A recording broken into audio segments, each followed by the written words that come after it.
Brother George is is in the Bombay service team and is a very spirit-filled preacher. We are fortunate to have Brother George to help us to understand and experience the baptism in the Holy Spirit. Brother George, I welcome you. Praise the Lord. Am I audible? Yes, brother. Am I Yes, audible brother. now? Yes, welcome, brother. Praise the Lord, brother. Praise the Lord. Just a little correction. I am not in the Bombay service team. I have stepped down from the English Council due to personal commitments. So I'm just an ordinary prayer group member now. But anyway, here is 19. Can you silence other people's minds? There's a lot of disturbances that are coming in. I also request that during the time of ministering, I want you all to sing but with your mics off. Okay. There's a lot of disturbance coming of dogs Don't, barking. Christine, kindly mute those mics are on. Can the host please mute everybody? Christine, kindly mute everyone. Christine, please. Yeah, that's better. So praise the Lord. So today we are going to have a little understanding of what the baptism of the Holy Spirit is, and we will go a little further to understand that when the Holy Spirit comes into our life, what are the changes that happen, how the Lord works in us through the Holy Spirit. So first and foremost, before I go to actually the baptism of the Holy Spirit, what is the baptism that we are all talking about? We hear a lot about in the charismatic circles, baptism in the Holy Spirit, baptism in the Holy Spirit. So let me start off with first and foremost, who is the Holy Spirit? So if you notice in the Gospel of John, okay.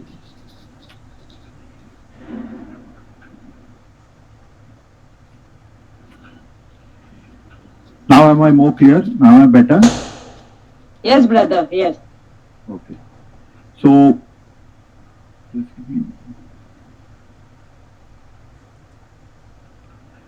who is the Holy Spirit?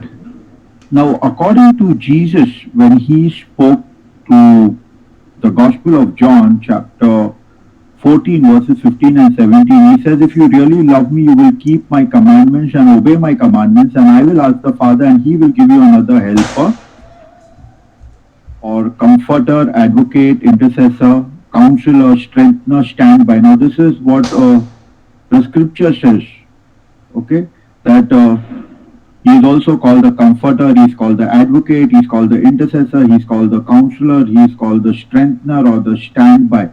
Now, this is what the scripture says. For what does Jesus give him to us? To be with us forever. So first point, you must get this very clear, that Jesus has promised that the Holy Spirit will be with us forever. Second, he says that the Spirit of truth the world cannot receive and take to heart because it does not see him or know him, but you know him because he, the Holy Spirit, remains with you continually and will be in you. So the first point that I want to bring about the Holy Spirit, we need to understand that the Holy Spirit is a person. The Holy Spirit is not something abstract. That's why when Jesus addresses the Holy Spirit, he uses the terms or the pronoun he, him. So it's a person. So first thing we need to understand that the Holy Spirit is a person. Secondly, we also need to understand that the Holy Spirit is a person who has emotions. And that's why Ephesians 4:30 says, he says, and do not grieve the Holy Spirit of God. That means do not hurt the Holy Spirit. That means the Holy Spirit has emotions. You and I can hurt the Holy Spirit. Another scripture says that sometimes we can resist the Holy Spirit. Acts 7:51 it says, you stubborn people, you are heathen at the heart and deaf to the truth. Must you forever resist the Holy Spirit? Another area is where we know that the Holy Spirit is not just a person. The Holy Spirit has emotions. And that's why it says that stubborn people, he says, you are heathen at heart, deaf to the truth. Must you resist? the Holy Spirit. So the Holy Spirit can be resisted. I will talk later if I have time what it means to resist the Holy Spirit. It literally means when the Lord is speaking to you through the Holy Spirit, sometimes we just want to get away from it. We want to get away from what He is speaking.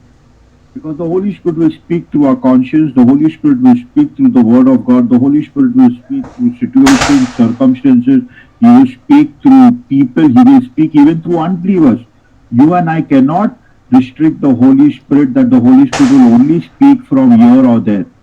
The Holy Spirit can speak in and through anybody, provided we have a spiritual understanding, a spiritual ear to hear the voice of the Spirit. Okay. So I said first, the Holy Spirit is a person. The Holy Spirit is a person with emotions. He can be grieved. He can be resisted.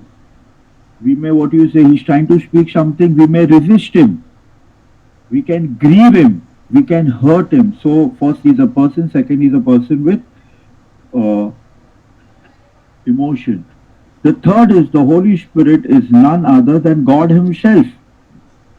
He is God Himself. And for how we come to know? We come to know this from the book of Acts, chapter 5, verses 1 to 4. We all know the story of Ananias, the person. He and his wife had sold some property, so he brought a part of the money and gave it to the apostles. But what he did, he kept some part for him. And then Peter said, Ananias, why have you let Satan fill your heart? You lied to the Holy Spirit. You see what Peter is telling him?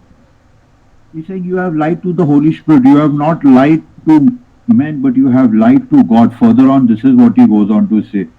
It says, you weren't lying to us, but to God. So first he's saying, why did you lie to the Holy Spirit? Then he's saying, you have not lied to us, human beings, you have lied to God.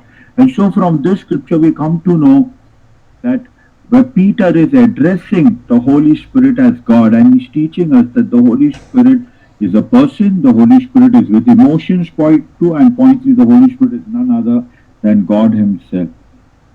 1 Corinthians 6, 19, 20 is another scripture that teaches us that do you not know your body is the temple of the Holy Spirit who lives within you?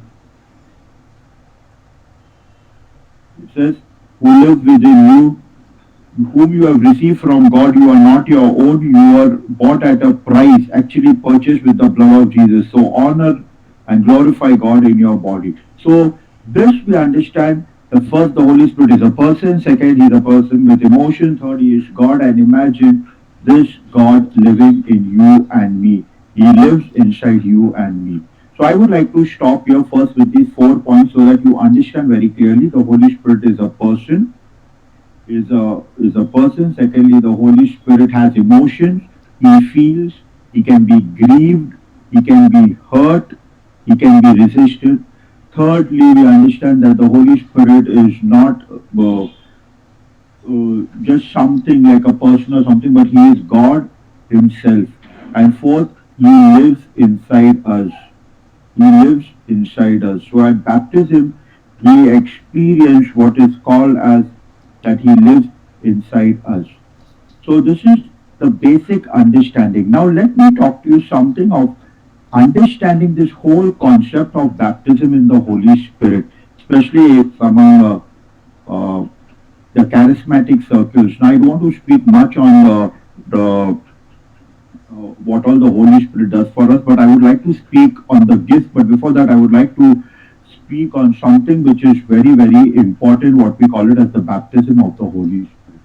Now let me tell you, first and foremost, as Catholics, as Christians, we all receive the Holy Spirit at baptism.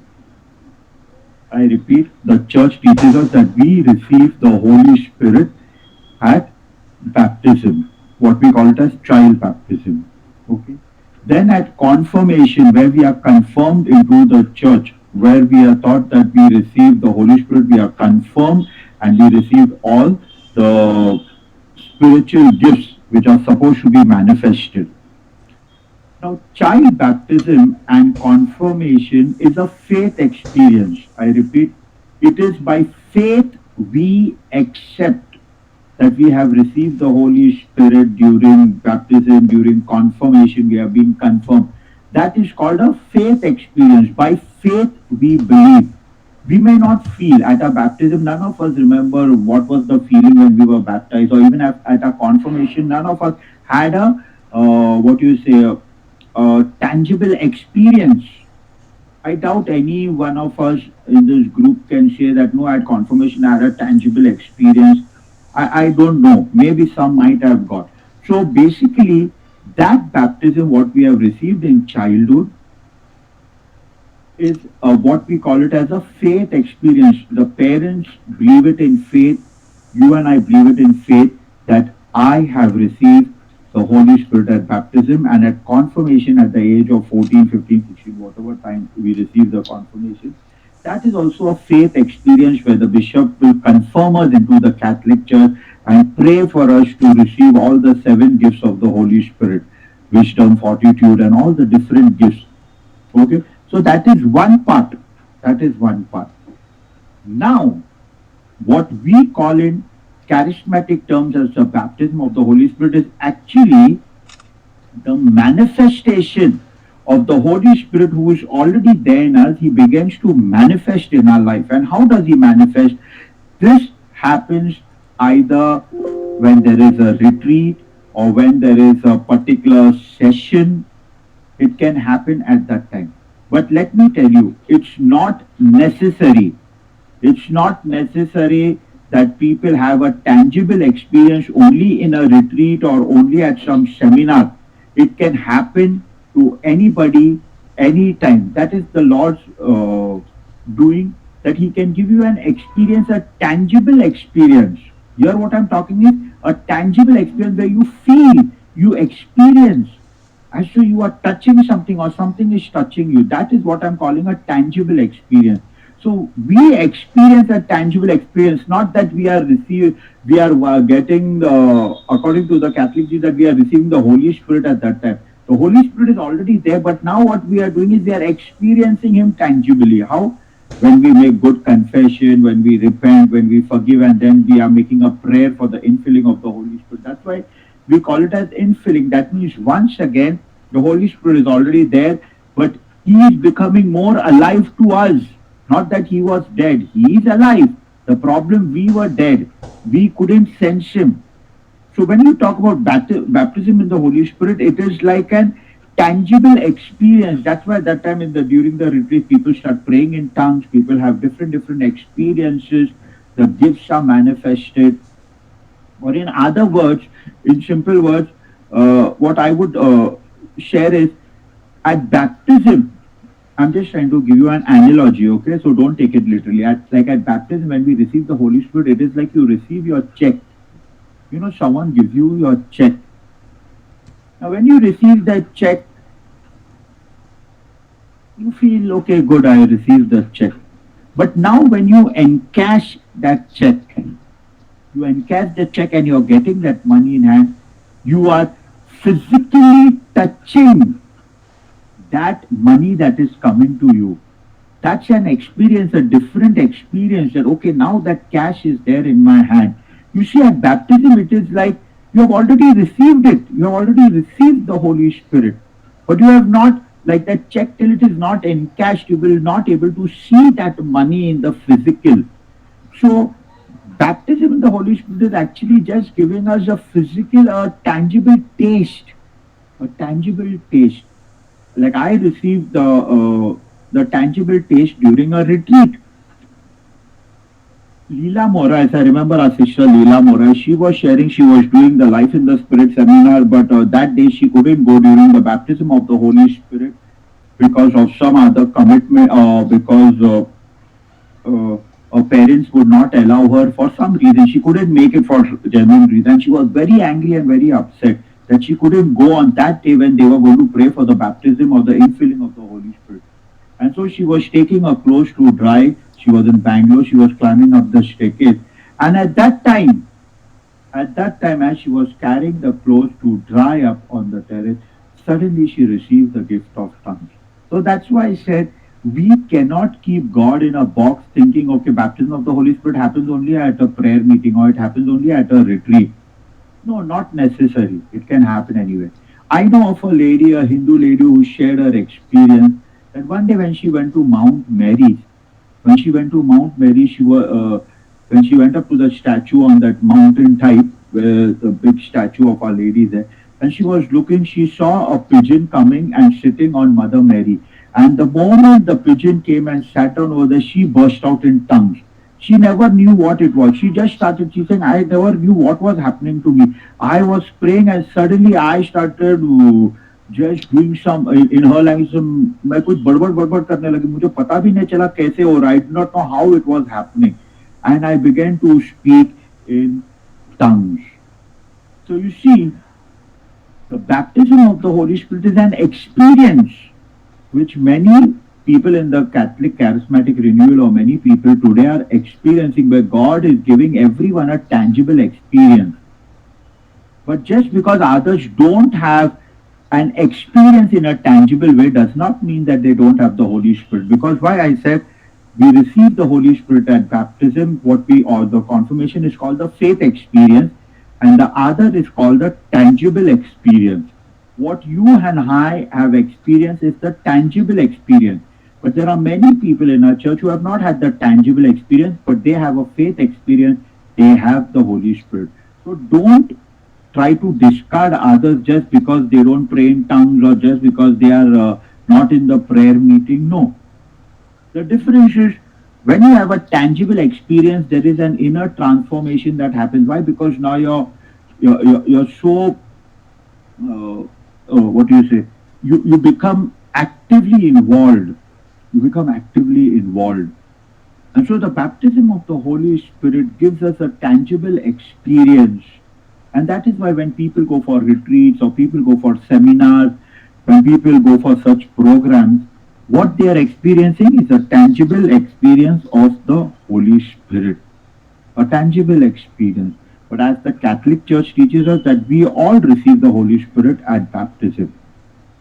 But what we experience in the renewal is known as the tangible experience, the manifestation of the Holy Spirit within us.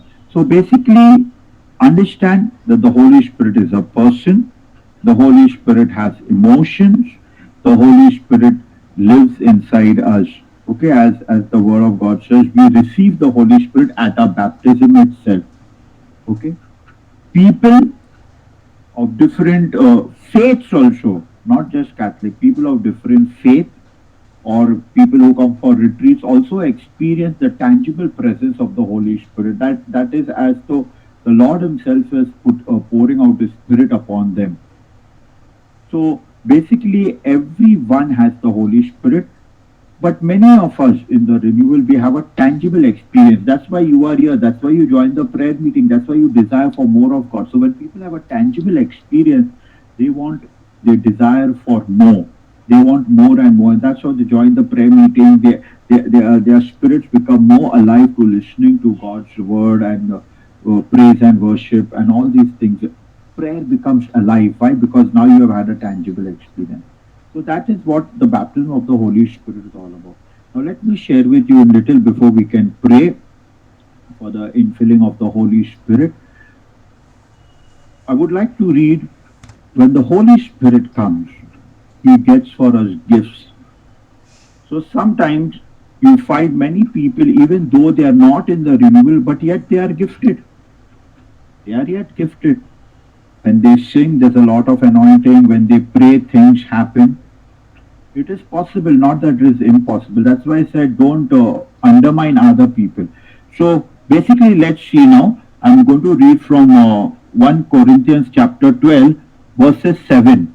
Verses 7. So when the Holy Spirit comes, He gives us gifts. The difference is we have not discovered it. We have not discovered it. We have not discerned it, that what is our gift. But when you come, when you have tangible experiences, slowly we will start understanding. So let me see what is the gift meant for. A spiritual gift is given to each of us. Remember this word. The spiritual gift is given to each of us. That means everyone receives the gift.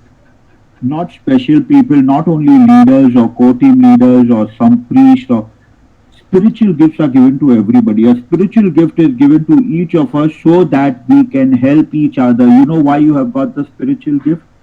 so that you can help each other. Now, for example, the sister was leading praise and worship. She has the gift of leading praise and worship, encouraging others. For what? Is it for herself? No. It was to encourage others, to draw people closer to God. Or whether you are playing the guitar, it's a gift given by God, so people enjoy that music that you are playing, or when you are singing. So that gift is not meant for you and me. Whatever gift, whether it's a gift of preaching, gift of teaching, gift of healing, gift of deliverance, whatever gift, there are many, many gifts. Okay, there are many, many gifts. For what is that given? It is 1 Corinthians 12 verses 7. A spiritual gift is given to each of us so that we can help each other.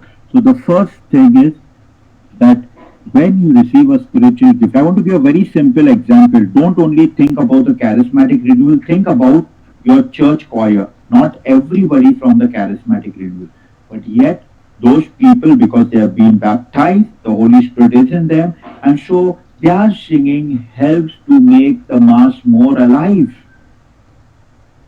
Think about it. There may be different services. There may be different services. Some may be serving in St. Vincent de Paul or whatever ministry. Ultimately, the main goal is to help each other. So why do you have the gift? Is to help others, not for yourself. Secondly, let me just share in short, very short, so that you understand about the gifts. To one, the Spirit gives an ability to give wise advice, or what we call it as the word of wisdom. Okay. Now, some people are very blessed because they are so filled with the Holy Spirit and the gift of wisdom operate. Basically, in context of understanding, the gift of wisdom is to see things the way God sees, to understand things the way God does. So you get that wisdom, the gift of wisdom. But at the same time, you share that wisdom with others. You help others by that divine wisdom that you show them what to do, when to do, what would God do in the situation. That is the meaning of it, okay? Knowing what to do, what God would do, what Jesus would do in that situation. That is wisdom. Second is the gift of word of knowledge. Now, many people get confused about this, my dear friends. I want to make it very, very clear. What is the gift of word of knowledge? Now, there are two aspects of this gift of word of knowledge you must understand. One word of knowledge is what Jesus says, that when the Holy Spirit comes, He will remind you of all that I have told you. Now, that is one gift of word of knowledge. That means you have read it, you have studied it, you have understood it, or you have experienced it. And what you are doing, you are using that word of knowledge to help others. That means someone is in problem and you suddenly a scripture quote comes to your mind. Why? Because you have read it in the past and you know that scripture. And you are telling that brother, don't worry. Jesus says, I will never leave you or forsake you. Okay, or you quote some scripture which you have read maybe 10, 20 years ago, you forgot about it, but suddenly that comes to your mind. It's a word of knowledge which you have already read, which you have already learned. The Holy Spirit is bringing to your mind what the Lord has taught you. That means through what you read. That is one type of word of knowledge. But the second type of word of knowledge is what we call it as the supernatural gift of word of knowledge. Now, for example, I can see one named Thelma over, okay, a prayer group leader, Thelma over here. Suddenly Thelma says, Brother George, pray for me. Now, I don't know what is the problem, what is the root cause. And as I'm praying, suddenly I am inspired. And as I tell my, in the year 1994, there was this particular incident that happened in your life, and possibly because of this, there's an effect. Is this true? Did this happen in your life? And suddenly Thelma says, yes, brother, how do you know? So, brother did not know, I did not know. But it is just a supernatural word of knowledge. That means this is called the word of knowledge. The second part I'm talking about, where God will just inspire that person and that person speak. But let me caution you, don't get carried away by everything that people say. It is because of this you are suffering, it is because of that. Please, don't get carried away, use your discernment. That's why sometimes it is very dangerous, this word of knowledge can be abused. Because sometimes I see people 40 people are healed over here as I'm praying this. And I remember many years ago, not to put people down, but sometimes we need to be very, very practical and discerning. We were called to pray for someone who was suffering from cancer, and this person kept on praying, and saying 37 people are healed of this, 41 people. In that house, there were hardly 10 people praying. So that person is saying, no, in this society, in the neighboring building, you are come to pray for a cancer patient and you are telling us that so and so is healed, that is healed, giving word of knowledge. But that poor girl whom we were praying for, she never lived. The Lord took her away. So sometimes be very discerning. Don't just carried away. Don't just get carried away. There are sometimes word of knowledge which are very specific. Sometimes our human flesh can just keep on saying anything what we want. People will not even know, and we get frightened that whether it is right or wrong to discern. So be cautious about this gift, the word of knowledge. Okay. To another, giving a message of word of knowledge. Okay. The same spirit gives great faith. Now, see, faith also, there are two types. You must understand, there are two types of faith. The faith, this is the general faith. For example, every human being, even an atheist, has faith. The difference is he may not have faith in God. That is another thing. But this gift of faith is given to, implanted in every human being. For example, as Brother Victor would say, if you catch an auto rickshaw or a train or you're traveling by plane or whatever it is, do you go and tell the driver or the pilot, Papa, do you have license? You know how to ride your rickshaw, you know how to ride your train. First take one round and come, then I will sit. No. What we do, we sit by faith. You're sitting in a plane, you have faith that the pilot will take you properly. You have faith in the rickshaw, taxi driver, that the driver will take you. That is a general faith which is implanted in every human being. Now, even believing in God, because we have faith, we are going to church. We know that God is there. That's a general faith which is given to everybody. But there is something that is called a faith that is beyond natural thinking. For example, I can give you is that when the four friends brought that paralytic man, their faith was in Jesus, knowing very well that if we get this person to Jesus, Jesus will touch and heal. So you see, that level of faith is different. People might say, for what they are taking the trouble of bringing this paralytic man to Jesus, they are removing the roof and all the tiles and all that. But these friends, they were spurred, or I'll say they were inspired, that faith came into them. That is a gift. It may not operate round the clock 24 hours, but suddenly that time you will get that faith. There is an urge of an faith, and you begin to see things the way the Lord would want to do it. So that's also a gift of faith. Okay, so one faith is a general faith, and the other gift is a special faith, especially when you want to pray for somebody, or to take some risk, and you use that faith that God gives you. Then another gift, as I would like to say, is the gifts of healing. Different people have different gifts of healing. Some are very good at physical healing, that too in different areas God uses them. Some are gifted in inner healing, God uses them. Some are gifted with deliverance, God has gifted them. So different types of healings. Then we have the gift of performing miracles. Now the difference between healing and miracles: healing is a process, miracle is instantaneous. For example, I'll tell you the difference. Somebody is lame and cannot walk, and you are praying for healing. So as you pray, that person is led to the right doctor, or the person slowly, gradually, the healing begins, and within 4-5 days, 1-2 months, that person is healed. Miracle is instantaneous. The person couldn't walk, you prayed, and that person gets up, jumps up, and walks. Miracle. But both are from God. Sometimes God chooses healing as a process, because in that process He wants to teach that person something. He wants to speak to that person and teach that person something. So it's a process. Okay, so that's another gift. I said miracle is instantaneous. Another gift is prophecy. Now there's a thin line between prophecy, word of knowledge, and word of wisdom. Prophecy. Now many people get confused what is prophecy. They think now prophecy also there are two types. One is prophecy when you talk about preaching the word, is also called a type of prophecy. You are speaking the word, and that was what majority do in prayer meeting. They just feel inspired with one scripture, they will quote that scripture. But there's another type of prophecy that I want to share with you where you become very, very specific and you are telling that person God is speaking through you. Basically, prophecy is God speaking through his servant in a language that can be understood by everybody.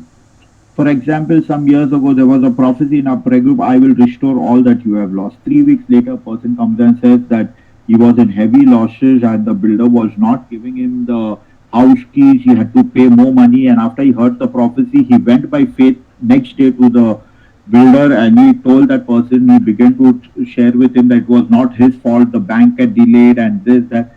And his wife was praying behind, thanking the Lord, claiming that promise. Lord, in the prayer meeting, you said, I will restore all that you have lost. I claim this promise.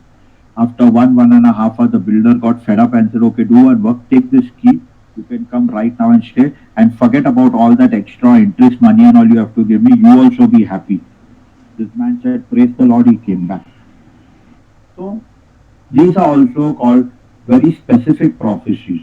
Sometimes we are using prophecy, we are just quoting some scriptures, which is not actually a prophecy. There are some good words, okay? Then is discernment of spirits. When you have this gift, you are able to discern which spirit is speaking, whether it's an evil spirit speaking through that person, whether it's own human spirit or whether it's the Holy Spirit. Because majority of the time what happens is we are speaking from a human spirit. So a person who is gifted will be able to discern, will be able to understand whether this person is speaking is from God or whether it's from his own human understanding or whether he's speaking or whether it's the evil spirit speaking to him. So discernment of spirit. Then of course then we have to speak in unknown tongues. Now there are 5 types of tongues. Can't go into details into these different 5 types of different tongues the scripture talks about. And then it's the interpretation. Now sometimes if somebody gives a prophecy in tongue, then you need an interpreter. Now this gift is very rarely operated. In fact, in the renewal, we have literally buried it. We are not using it. Where someone speaks a prophecy in tongue and there is an interpretation. So basically, when we receive the Holy Spirit, or what I call it as the baptism of the Holy Spirit, as I said, baptism of the Holy Spirit, what we are talking is we have all received the Holy Spirit at baptism and then at confirmation we are confirmed. That is what I call it as the faith experience. We have faith because the church teaches us at baptism we receive the Holy Spirit. That's our faith experience. But then at the renewal or at some retreat or at some seminar, what we experience is a tangible experience where you feel, where you experience what we never experience at a baptism as a child or at confirmation. We experience it to a retreat where the Lord begins to now manifest. That's why we see sometimes people who are not in the renewal also are very, very gifted. Because at baptism we already received. Okay, so as I already mentioned, I'll not repeat it. So right now what we are going to do is we are going to pray for the gifts of the Holy Spirit. We are going to pray for the infilling of the Holy Spirit. As already shared with you the different ways that how the Holy Spirit speaks to us, how the Lord uses us through the different gifts given unto us. So as we close our eyes right now, Leanne, are you there? Yes, brother. So our sister Leanne will be playing the keyboard right now. So let's just close our eyes in this few minutes, this 20 minutes that we have. We're going to pray that the Lord will once again fill us with His Holy Spirit. Okay, I'll be putting off my camera. So let's prepare ourselves, and I encourage you, please keep your mics shut. Don't put on your mics.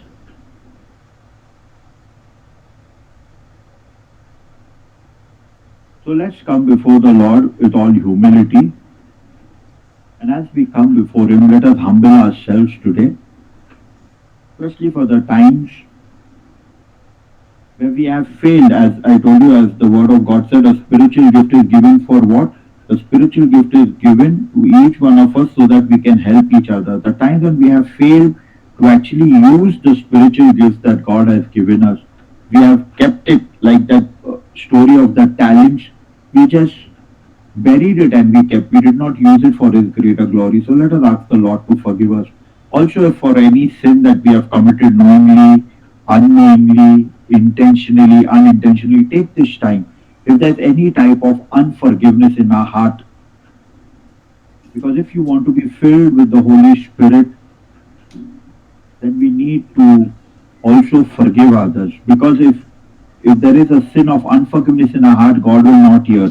That means if you even bring your gift to the altar, whether your gift that you are using to glorify God, to build His kingdom, even a spiritual gift, it is not accepted by God if there is hatred and anger in our heart.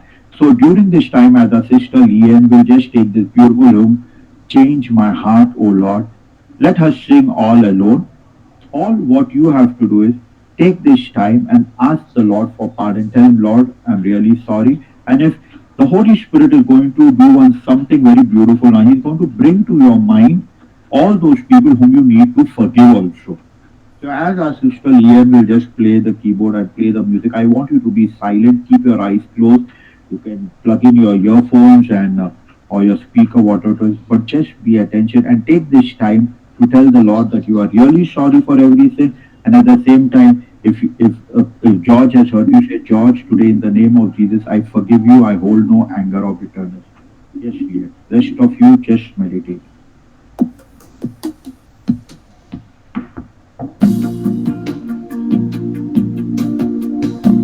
Change my heart, oh Lord, make it ever new.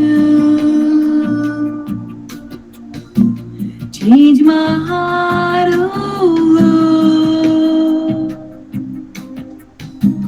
may I be like you. Change my heart, oh Lord, make it ever new. Change my heart, oh Lord, may I be like you. You are the potter, I am the clay.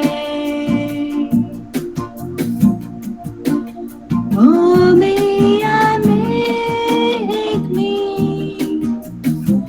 This is what I pray.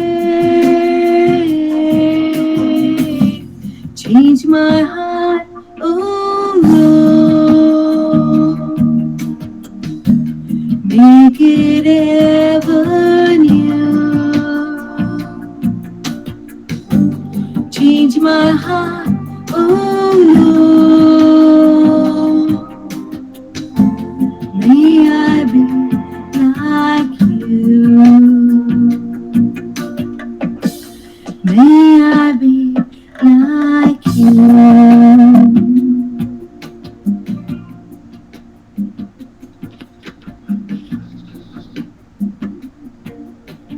As we have repented, as we have forgiven during this time, don't hold any anger or grudge against anybody, because if you want to be filled with God's Spirit, just forgive everyone in your life right now. Lian, you can pause the music. Right now, as we have repented, as we have forgiven, let us also surrender all our hurts, our pains, our rejections that we have received from people. It's very important to empty yourself before being filled. So as we have emptied ourselves of all our bitterness, our hatred, our anger, of all our sins, also let us empty ourselves of all the pains and rejections and brokenness that we have received. Right now, I want you to bring before the Lord all those pains, rejection, hurts that you have received. I do not know what are the pains, the hurts, the rejections that you have received from different people. But I just want you to be calm and quiet. And as the Lord is bringing to your mind all that pain that you have gone through, I just want you to surrender it to the Lord. Tell the Lord, Lord, here I am. I surrender all to you, Jesus. I surrender that pain, that rejection, that brokenness, the hurt feelings, all that I surrender to you. So right now, as Leanne is going to take this hymn, I surrender all. I want you to also sing, but with your mics muted. You all don't unmute your mic. You sing and make this song your personal prayer. When you sing, all to you, Lord, I surrender. So as Leanne is leading us in this song, with your mics muted, you to sing and just give all that pain. Say, Lord, I cannot take it anymore. This hurts too much. I just offer it to you, Lord, because I know when I offer it to you, I will experience lightness of all that burden and I will experience your peace. So right now, Leanne, please lead us in this.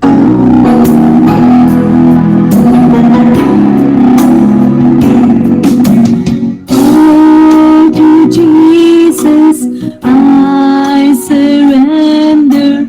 Oh, to Him I freely give.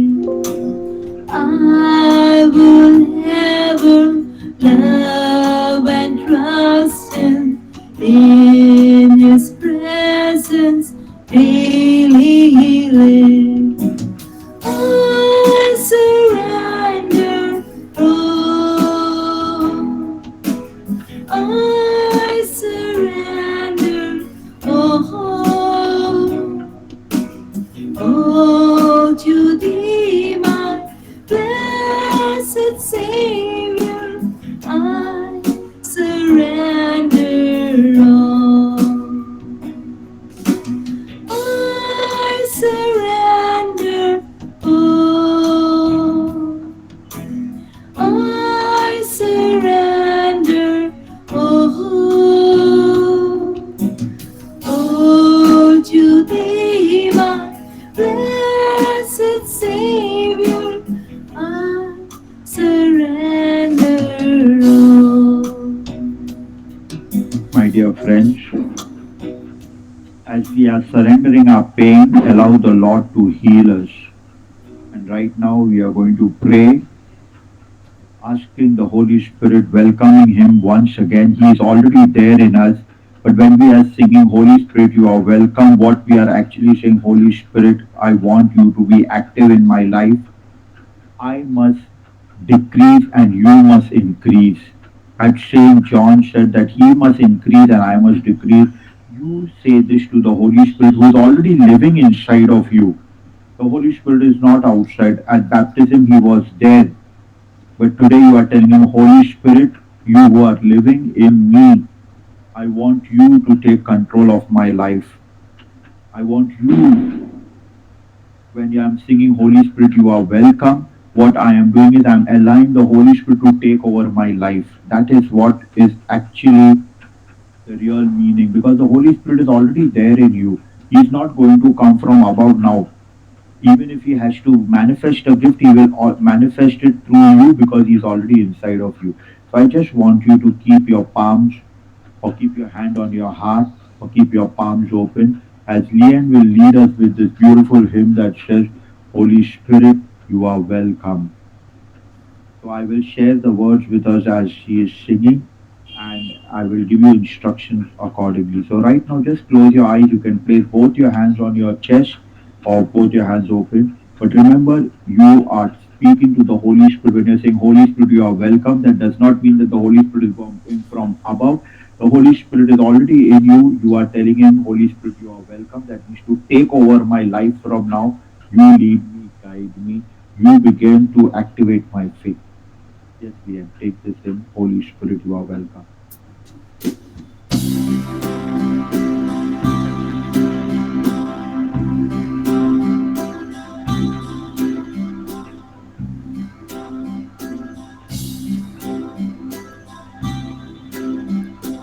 Holy Spirit, you are welcome in this place.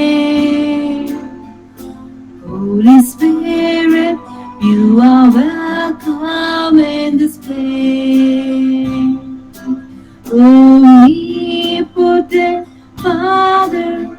of mercy and grace. You are welcome in this place. Once again.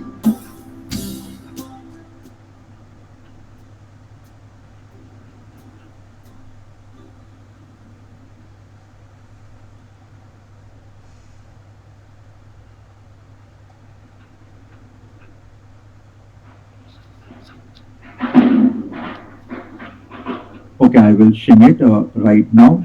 It's okay, Lian, if you're having a little trouble. But as I sing, just continue to place your hand on your heart. Holy Spirit, you are welcome in my life. Holy Spirit, you are welcome in my life. Omnipotent Father of mercy and grace, you are welcome in my life. Holy Spirit, you are welcome, change my life. Holy Spirit, you are welcome, change my life. Omnipotent Father of mercy and grace, you are welcome, change my life. Let's place our hands upon our forehead as we are asking the Holy Spirit to touch our minds, not only to touch our minds, to heal our minds, to deliver our minds, to set us free. And if there's any physical ailment, that the Holy Spirit will touch and heal our minds in Jesus' name. Holy Spirit, thou art welcome, touch my mind. Holy Spirit, thou art welcome, touch my mind. Omnipotent Father of mercy and grace, thou art welcome, touch my mind. Thou art welcome, touch my mind. Thou art welcome, touch my mind. For those of us who are sick, please place both your hands upon your chest and ask the Holy Spirit in the name of Jesus to heal you, whatever your sickness or disease may be. Because when the Holy Spirit comes, He not only comes with various types of gifts, He also comes with healing into our life. Because Jesus works miracle through the power of the Holy Spirit. And so in the name of Jesus, He will also bring healing. So lay your hands upon your chest as I sing. Holy Spirit, you are welcome, heal my life. Holy Spirit, you are welcome, heal my life. Omnipotent Father of mercy and grace, you are welcome, heal my life. And now, when I take this next verse, as soon as I finish that verse, I want you to unmute and begin to thank and praise the Lord. And those of you who have got the gift of tongues, you can pray in tongues, you can sing in tongues. Those of you who don't have the gift, just begin to thank and praise the Lord. Okay, after I finish this verse, as I begin to praise, you to begin to praise. I know it's very difficult doing these sessions online. It becomes very, very difficult. But anyway, this is that we have no option, but we'll try. Holy Spirit, you are welcome, fill my life. Holy Spirit, you are welcome, fill my life. Omnipotent Father of mercy and grace, you are welcome. Fill my life. You are welcome. Fill my life. Hallelujah, hallelujah. You can unmute and begin to pray. Thank you, Lord Jesus.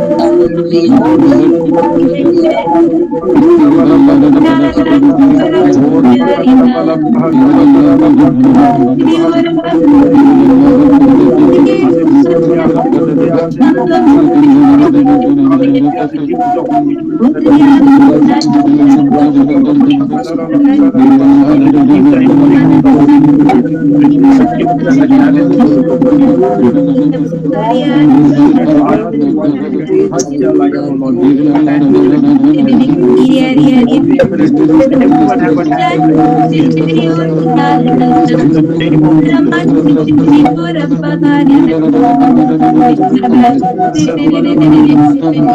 Oh,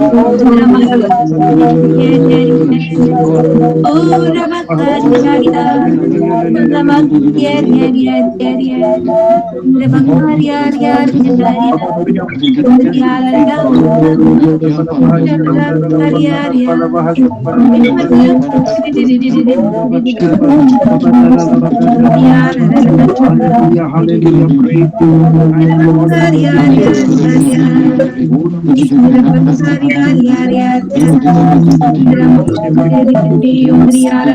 Spirit of God. Deep intimacy of God. Thank you, Holy Spirit, that you are touching and healing everyone.